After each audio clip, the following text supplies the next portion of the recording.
Saudara, masih di momen kemerdekaan, saya ingin ajak Anda untuk mewaspadai tentang dua kejahatan dalam penulisan sejarah yang pada intinya bertujuan untuk meminggirkan atau mengaburkan peran Islam dalam sejarah perjuangan bangsa dan negara ini. Dua kejahatan itu bolehlah kita sebut dengan istilah penguburan dan pengaburan sejarah.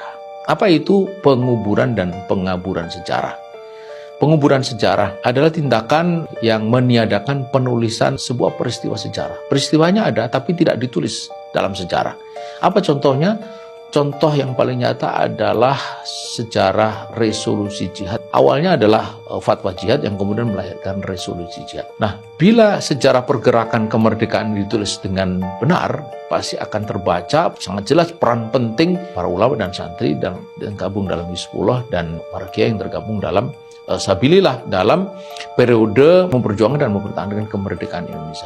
Lebih khusus lagi peran Kiai Haji Hashim Asy'ari saat mengeluarkan fatwa jihad yang kemudian melahirkan resolusi jihad itu pada 22 Oktober tahun 45 untuk melawan penjajah Belanda yang ketika itu hendak masuk lagi ke negeri ini memonceng tentara sekutu.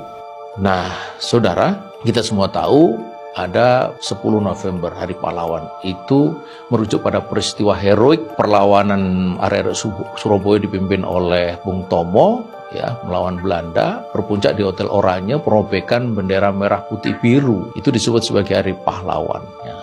Tetapi saudara, tanpa resolusi jihad tadi, tak mungkinlah ada semangat yang begitu besar melawan Belanda seperti yang terjadi pada waktu itu. Tapi dalam buku sejarah, peristiwa penting itu tidak ditulis. Sungguh aneh, peristiwa 10 November yang disebut-sebut tadi itu ada, tetapi resolusi jihad yang membuat peristiwa 10 November itu terjadi malah tidak diceritakan alias disembunyikan. Inilah yang kita sebut sebagai penguburan sejarah.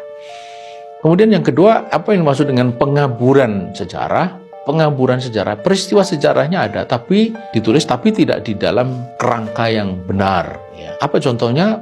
Misalnya kita baca ya, siapa yang sering dianggap sebagai inspirator kebangkitan nasional.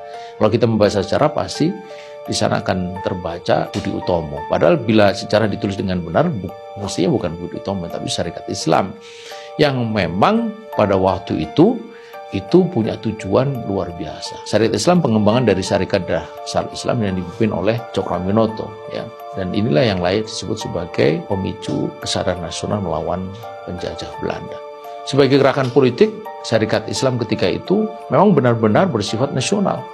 Ditandai dengan eksistensinya di lebih dari 18 wilayah di seluruh Indonesia dengan tujuan yang juga sangat jelas, yaitu melawan penjajah Belanda untuk kemerdekaan Indonesia. Tokoh-tokohnya juga national wide ya, datang dari berbagai wilayah dan dari berbagai suku. Kita lihat misalnya Cokroaminoto dari Jawa Timur, Kiai Haji Samanhudi itu dari Jawa Tengah, A.M. Sangaji itu dari Maluku, Abdul Muiz dan Kiai Haji Agus Salim itu dari Sumatera Barat dan masih banyak lainnya. Nah, sementara Budi Utomo itu menurut banyak pengamat itu hanya perkumpulan kecil yang sangat elitis, bahkan disebut-sebut rasis karena dia hanya mementingkan priayi, dokter, dan Jawa gitu.